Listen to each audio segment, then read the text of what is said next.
it's time for ScottyKilmer.com. In the 42 years that I've been working on cars, I've had to fix a lot of mistakes that other people have made. So today I'm going to show you how to avoid common auto repair mistakes. Now it's great if you change your own oil and filter, but here's a mistake I've seen destroy engines. When you remove the old oil filter, make sure that this rubber gasket is still on the old filter. Because sometimes the old gasket comes off when you take the filter off and sticks onto the engine. And you won't see it sticking on the engine because the oil filter is usually in a hidden location. Like this Toyota, it's hidden down here. You can screw it in, but you can't see what you're doing, so if there's a gasket stuck on there, you might miss it. So be sure to check your old one to make sure that the old gasket is still on when you take it off. Because if the old gasket is stuck on the engine and you put another one on top of it, you'll double gasket it and the oil will leak. I've seen engines blow up because of this. And of course, remember, before you put the new filter on, put a little oil on your finger and put oil all around the gasket so it seals and doesn't leak.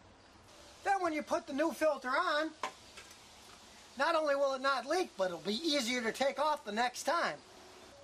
Now, another common mistake I've seen cost people a lot of money is leaving the battery connected when electrical work is done. So whenever you're doing electrical work on a car, disconnect one of the cables and take it off the battery. That way you won't short any electrical parts out like this. Let's say you're working on the alternator. Well, if it's got live power and this wire touches anything, it can short the alternator and the wiring of the car out. But if you've taken off one of the battery cables, there's no more power flowing through the system and you can't hurt anything. Now you might think, oh, I'm careful, this isn't going to happen to me, but hey, one little mistake, you can ruin a $1,500 computer. It's a lot easier just taking one of the battery cables off and putting it back on when you're done working. Now the next common mistake I see concerns changing out spark plugs. Never change out spark plugs on an engine that's hot. Wait until the engine has cooled down. Modern cars have aluminum heads, which is very soft. Over the years, I've had to rethread many of these heads and sometimes had to replace them. So if you're planning on changing your spark plugs, hey, do it first thing in the morning or wait a couple hours until the engine is cooled down so you don't do any damage.